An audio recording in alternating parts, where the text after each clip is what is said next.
बात बताऊं अवधपुरी में राज करे तो भूप एक तरह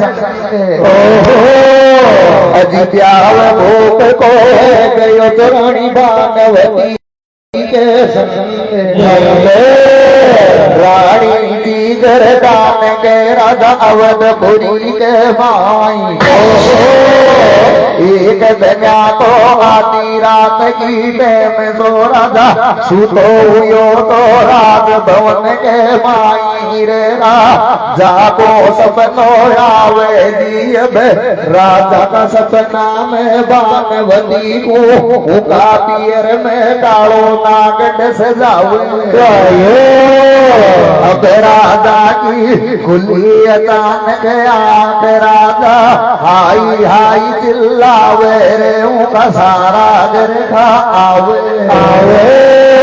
कर देखा काई बात बन जावे सपनों काई तानी को